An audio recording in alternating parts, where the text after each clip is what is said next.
सच्चिदानन्दरूपाय विश्वोपत्यादिहेतवे तापत्रयविनाशाय श्रीकृष्णाय वयं नमः।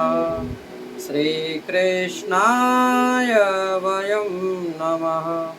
श्रीकृष्णाय वयं नमः।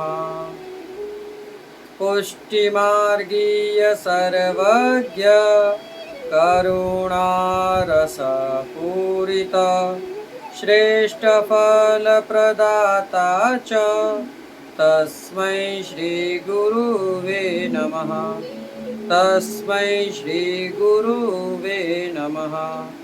तस्मै श्रीगुरुवे नमः। जय श्री कृष्णा। राधे राधे मित्रों, दास का प्रणाम स्वीकार करें। आज हम एकत्रित हुए हैं एक नई वार्ता, एक नई कथा, एक नए प्रसंग के साथ, जिनमें 84 भगवदियों की वार्ता है। उनमें से एक भगवदीय वैष्णव जिनका नाम श्री पुरुषोत्तम दास क्षत्री, जो कि बनारस के काशी के रहवासी थे, उनकी वार्ता। अखंड भूमंडलाचार्य जगतगुरु श्रीमद् वल्लभाचार्य श्री महाप्रभु जी, जिनके हम सब दास हैं।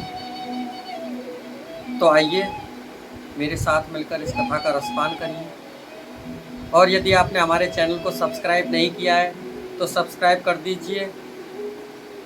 हम आपसे हाथ जोड़कर विनती करते हैं, सब्सक्राइब कर दीजिए और शेयर कर दीजिए, जिससे इस कथा का लाभ हर कोई वैष्णव ले सके। तो चलिए कथा प्रारंभ करते हैं पुरुषोत्तम दास क्षत्रिय की। तो पुरुषोत्तम दास क्षत्रिय बनारस के काशी में रहने वाले एक वैष्णव, जिनको आप श्री वल्लभाचार्य जी ने आज्ञा प्रदान कर रखी थी कि आप किसी भी वैष्णव को नाम निवेदन मंत्र दे सकते हैं, यानी कि वैष्णव कर सकते हैं। आप श्री की आज्ञा शिरोमान्य रखकर पुरुषोत्तम दास वैष्णवों को नाम निवेदन कराते,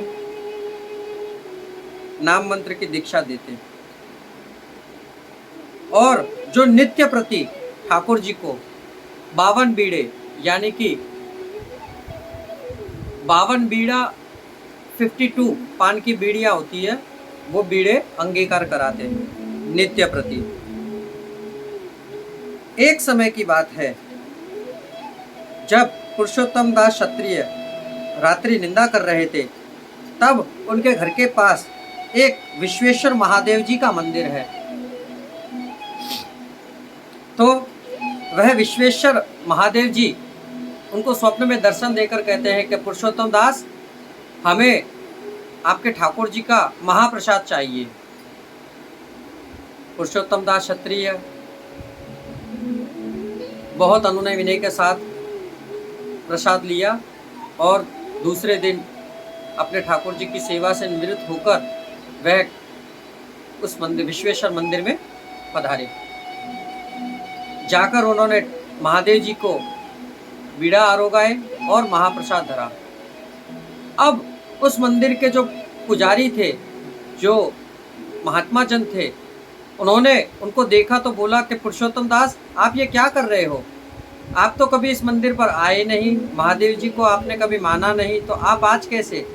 और क्या आपने महादेव जी को भोग धरा है, हमें भी बतलाइए।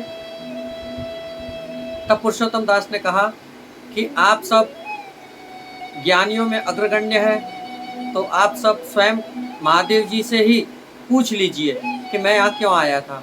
तो उन सब में एक महादेव जी के परम भक्त थे, वो ब्राह्मण थे। वो महादेव जी से विनती करने के लिए गए कि हे प्रभु, पुरुषोत्तम दास क्षत्रिय आपको क्या पधराने आए थे और आपने वो क्या भोग आरोगा। रात्रि में स्वप्न में प्रभु ने उनको दर्शन दिए, महादेव जी ने, और उन ब्राह्मणों से आज्ञा की कि हमने स्वयं पुरुषोत्तम दास से ठाकुर जी का महाप्रसाद मंगवाया था, तो वह वही प्रसाद लेकर पधराने के लिए आए। अतः आप उन्हें कभी भी यहाँ आने से मत रोकिएगा, क्योंकि वो जब जब यहाँ पधारेंगे तब तब उन्हें हमारी ही अनुकंपा होगी, तभी वो हमें प्रसाद देने के लिए आएंगे। तो देखिए मित्रों, स्वयं जगत के संहारक महादेव, देवादिदेव महादेव स्वयं ठाकुर जी का महाप्रसाद धरने के बाद आरोपते हैं। तो इसकी एक कथा दूसरी ऐसी आती है कि दक्षिण देश के एक महाशैवी ब्राह्मण थे। वे बहुत विद्वान थे, महादेव जी के कृपा पात्र थे। काशी में आए, उन्होंने हमेशा महादेव जी के साक्षात दर्शन किए। बिना दर्शन के तो वह जलपान भी नहीं करते थे। एक समय जन्माष्टमी का उत्सव आया। जन्माष्टमी का उत्सव आया तो पुरुषोत्तम दास क्षत्रिय का वहां पर महादेव जी जन्माष्टमी की रात्रि रुक गए और अगले दिन नंद उत्सव करके, जिस प्रकार हमारे वहाँ जन्माष्टमी का उत्सव होता है तो उस रात्रि हम लोग जागरण करते हैं, प्रसाद ग्रहण नहीं करते, व्रत रखते हैं। और अगले दिन नंद उत्सव में प्रसाद धरने के बाद, प्रभु को भोग धरने के बाद उस प्रसाद को हम लेते हैं। तो महादेव जी वहाँ प्रसाद लेने के लिए रुक गए।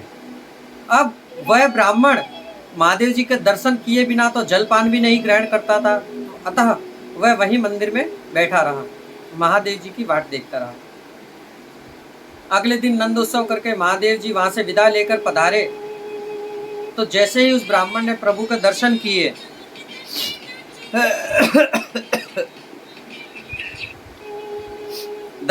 तो बोला कि हे प्रभु, आज आप कहाँ पधार गए थे, हमें आपके दर्शन नहीं हुए। तब महादेव जी ने उन्हें बताया, हे विप्रवर, मैं पुरुषोत्तम दास सेठ के वहाँ पर गया हुआ था, जहाँ जन्माष्टमी का उत्सव बहुत ही सुहृद और सुखपूर्वक मनाया जा रहा था। तो हम वहाँ से आ रहे हैं, अभी अभी नंदोत्सव करके उन्होंने हमें विदा किया, तो हम आए हैं अब। तो देखिए, स्वयं जन्माष्टमी के उत्सव में देवादिदेव महादेव स्वयं वहाँ पधारे, जहाँ हमारे ठाकुर जी की सेवा बड़े अन्य विनय के साथ होती है। एक इसी वार्ता का एक और छोटा सा प्रसंग हम आपको बताते हैं। एक समय पुरुषोत्तम दास क्षत्रिय अपने ठाकुर जी के निज मंदिर यानी कि हमारे ठाकुर जी नित्य प्रति जहाँ विराज कर वैष्णवों को दर्शन प्रदान करते हैं, उसे हम निज मंदिर कहते हैं। निज यानी कि प्रभु का स्वयं निज मंदिर, जहाँ प्रभु विराजते हैं। निज मंदिर में मंदिर वस्त्र कर रहे थे। मंदिर वस्त्र यानी कि पोछा लगा रहे थे। अब जब वो पोछा लगा रहे थे तो पुरुषोत्तम दास के पुत्र गोपाल दास, पुरुषोत्तम दास की उम्र उस समय लगभग 70-75 के आसपास की रही होगी। तो उन्हें पोछा लगाते देख उनके मन में भाव जागृत हुआ कि मेरे पिताश्री ये कार्य कर रहे हैं, क्यों ना ये कार्य मंदिर वस्त्र का लाभ मैं लूँ। पुरुषोत्तम दास प्रभु के इतने अनन्य सेवा भावी वैष्णव थे कि अपने प्रभु के प्रताप से उन्होंने अपने पुत्र के मन में जगता हुआ संकल्प जान लिया। जैसे ही उन्होंने वो संकल्प जाना तो उन्होंने अपने पुत्र को अपने पास बुलाया और अपने पुत्र को पास बुलाकर जैसे ही वो उनके पुत्र पास में आए तो उन्होंने अपने पिता को एक युवा अवस्था में प्राप्त पाया, जैसे कि 20 या 25 वर्ष की अवस्था हो उनकी। वे बड़ा स्तब्ध रह गए कि अरे ये क्या। फिर पुरुषोत्तम दास ने बताया कि पुत्र, ये मेरे प्रभु की लीला है और उन्हीं की माया का प्रताप है। जब तक हमारे शरीर में तन में प्राण है तब तक मैं अपने प्रभु की सेवा स्वयं करूँगा। इसलिए हम लोगों को अपने प्रभु की सेवा किसी और के ऊपर छोड़ने से अच्छा हम स्वयं करें। अरे ये पंच महाभूत का शरीर है, कब विलीन हो जाए कुछ पता नहीं है। जहाँ तक आपके मन में संकल्प प्रभु की सेवा करने का जगेगा तब तक वह परिपूर्ण ब्रह्म आपको शक्ति प्रदान करेगा। चाहे आप 100 वर्ष के ही क्यों ना हो जाएं, आप उसकी सेवा सर्व सामर्थ्यवान से कर सकोगे, परंतु आपके हृदय में दृढ़ विश्वास होना चाहिए। अब इतनी कथा के साथ हम आपसे विदा लेना चाहेंगे। कल फिर एक नई कथा नए प्रसंग के साथ आपसे मुलाकात लेंगे। जय श्री कृष्णा, राधे राधे। दास का प्रणाम स्वीकार करें।